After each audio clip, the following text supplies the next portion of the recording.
So we'll do a quick little Nova update, tell you where we're at with it, and I'll tell you guys a funny racing story. Wiring's done. My boy Matt's putting all the stereo stuff in it. He's got to have tunes. Can't have tunes and make a road trip. Hell, I can't drive back and forth to the house without listening to the music. So, but here's something funny that happened. Ken Fay at Roadrunner Fittings. I met him at PRI like 3 years ago. Super great guy. Made us a dealer for Roadrunner Fittings. Has always been a supporter of ours from the day I met him. Ken Fay would come out of his own pocket, fly out to all the races, help with the car, help work on the car. When we built this Nova, he was one of the ones that came down. Billy Fisher from Howard's, Ken Fay from Roadrunner, Kelly Blueball, probably missed some, Roger from CNS Carburetors. All these people came down to help us build this car in 4 days. So Ken calls me the other day and says, hey, what'd you do with those fittings? Do you run them around out in the gravel or something? They're all beat up and scratched up. And I reminded him, when we built this car, believe it or not, guys, when we did this car in 4 days, this was all shit that was used stuff. The motor, the transmission, everything in this car was shit that I had on the shelves that we just switched all this stuff in 4 days for the daily driver race. And I reminded Ken, hey, that's the old fittings off Reaper and all that shit. And he goes, man, we got to put some nicer fittings. You got my name on that car, which was kind of funny. I told him, after California trip, I'll change them all out. But right now, it ain't broke. Don't jack with it. But, and I've had them, like I said, I ran them on Reaper. Now I've got them on this car. I've been on this car for 2 years. Kind of speaks for how good their stuff is. But anyway, I'll fix it, Ken. So, my brother's coming over today, help do the exhaust. Get that all wrapped up because I'm running new exhaust on it, running it out the back to where we don't suffocate on the trip. And try to quiet it down. I think that's it on the Nova. When Stacy comes down, we'll do some videos of the stereo and all that stuff. Because I can't flip this camera back and forth. I'll screw this thing up every time. So, funny little racing story. So, you guys have already seen that I looked up to my dad. My dad was my entire world. I mean, my dad was everything to me. And I wanted to be just like my dad. So, that truck that I told you guys about, the blown truck, here was one thing I did not like that my dad started doing. My dad had this 671 blown big block in this truck, and the motor made a lot of power. He ran a 31 1250 Mickey Thompson Pro on that truck. Truck made a lot of power, had a lot of bunch of cool shit in it, but it wouldn't hook. So anytime something was said about that truck or racing that truck, I hate to say this, but my dad would punk everybody out with money. So guys that would say something about wanting to race, yeah, $5,000, $5,000. That's back when a $200 race scared the shit out of me. Well, nobody gonna race that truck for $5,000 because nobody wanted to take a chance on that. I knew that truck was fast, but it wouldn't hook. At the time, I had an 81 Trans Am. Another little thing about my dad. My dad would give me the last dollar in his pocket. Never think twice about it. Hey, Dad, I can't pay my electric bill this month. How much you need? And he'd give me whatever. But if it was a racing part, that's what he'd tell me. One of you guys could walk up, and if my dad liked you and said, hey, Doyle, I need an 850 carburetor, he'd say, oh, yeah, there's 2 or 3 of them over there. Grab one. Hey, Dad, I need an 850 carburetor. Well, I suggest you go find you one. And that's no bullshit. When it came to car parts, my dad he would not give up nothing. We got into a competition on collecting big blocks one time, and as soon as I had more big blocks than he did, oh yeah, it was all bad. It was all bad. Because I made the mistake of telling him one day, well, I got more big block Chevys than you got, and basically he took all my big blocks. That's no shit. He said, well, they're in my shop, so now they're mine. So my dad he's pretty rough on that shit. But the one thing the guy that you always want, the person that you look up to, or the person that gets you started in this, the student always wants to beat the teacher.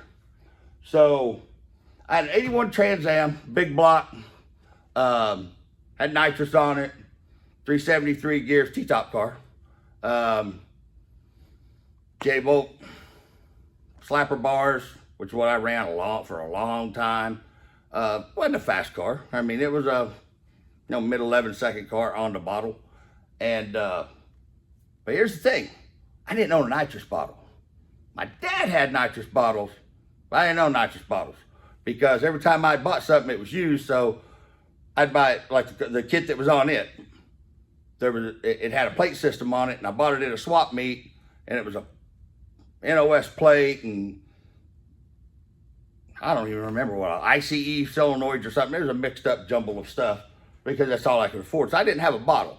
So every time I went to run my car, I borrowed 2 of his nitrous bottles or 3 of his nitrous bottles. So we'd been out racing, playing around the night before, and my dad said, "Hey, you got my nitrous bottle in your car?" I said, "Sure do." He goes, "Well, get it the fuck out." "Why?" "Because it's mine, and I want it out of that car." All right, Dad. So I went out there and I pulled the nitrous line off of it. And the thing was, in that car, I switched the bottle between my truck and my car. So if I went to the midnight drags or something like that, the car broke one night. I'll come back to you guys that story later. That's funny shit. So it wasn't ever mounted in the car. It was just sitting in the front floorboard. So I go over to the car, I unscrew the line, I take it out, I bring it, set it on the front porch. And then a little bit later, my dad says, "Hey, I'll run over here, blah, blah, blah, blah, blah." He said, "You want to go?" And I said, "Yeah." So I go get in the truck, and he goes, "Nah, follow me in your car." Okay. And I thought about it, and I thought, why does he want me to follow him in my car? He gets in the truck. He takes off. I walk over. He said, "Meet me up at Ed." Ed Warrington at Cromwell had a gas station up there. He said, I'll meet you up at Ed's. So I got to get gas. So as soon as he cleared the driveway, I go over and I grab the nitrous bottle, put it back in the front of my car, tighten it up. Off we go. Get up there, fill up his truck. I fill up my car. We're running down the road on Highway 18. I think it was Highway 18. And there's a big, long, straight stretch. My dad pulls over to the side he pulls over in the right lane. He stops, does this, sticks his arm out the window, flips his hand. "Come on, here's your chance." So I pull up there. I get a little bit of heat in the tires. I ran just regular 275/60 tires, just like what I ran on this car. So didn't put a lot of heat into them. And my dad did the horn, 3 beeps of the horn. Of course, my car didn't have a horn, so 3 beeps. We take off. I roll the throttle on my car, short shift it to second, get on the bottle, shove it in high gear, and I'm holding it. I'm squeezing it the whole way. This is what it was. I drove out of his life. I look back behind me. This quarter-mile shit back then, guys. Didn't race 8th mile. I look back behind me, and there's just a trail of smoke where he's smoking the tires on that truck. And all of a sudden, I see the truck coming. Now, there was no way he was going to come back around me as bad as I left on him and as far out as I was. So I win the race, of course. When we get to where we were going, which is a friend's house, my dad comes out of the truck. Now, my dad's paralyzed from chest down, guys. Got to understand, he's on canes.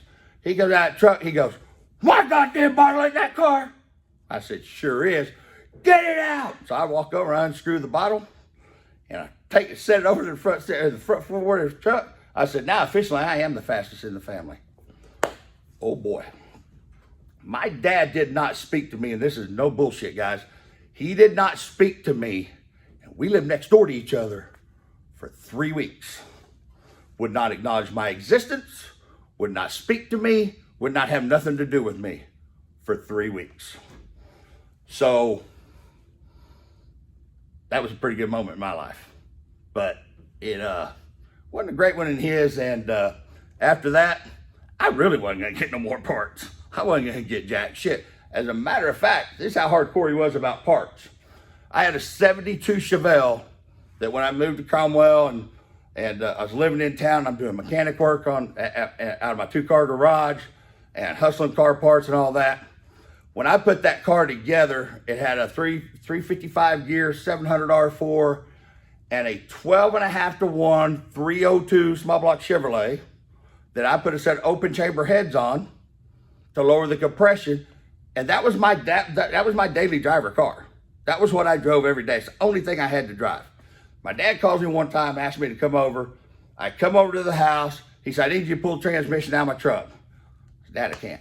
I got a front wheel drive transmission I got to change. I got a motor I got to finish hooking up. I named off 3 or 4 cars that I was working on to be able to pay my rent. He goes, so let me see if I get this right. You don't have time to pull my transmission out of my truck for me. I can come back tomorrow. Let me get these cars done so I can get paid. I said, I'll come back tomorrow. He goes, okay, if that's how it is, pull my heads off your car. What? Pull my cylinder heads off your car. Once my dad said something, there was no arguing about it. And I'm pissed. So I go out there, I start taking the heads off the only thing I got to drive. I get it down to exhaust manifolds are off, the intake's off, and I'm gonna start cracking the head bolts, and he comes walking by. He goes, hey. And I wouldn't say nothing. He goes, hey, you can keep the heads on your car, but at the same amount of times you've been fucking with this car, you could have had my transmission out. Fact. So, my dad was hard. My dad was hardcore. But when I outran him that day, there was never ever a talk of racing after that. So, but he thought he had me. He didn't have me. And if that truck would have hooked, I had no chance. But the thing was, I've been out street racing. I had to make that tire work, and I drove out of his life. Oh, and I never got to borrow a nitrous bottle again. Then I had to go find me some nitrous bottles. Till the next one, coming up soon. Stacy gets down here, we'll do a video on the car and update you guys. And thanks.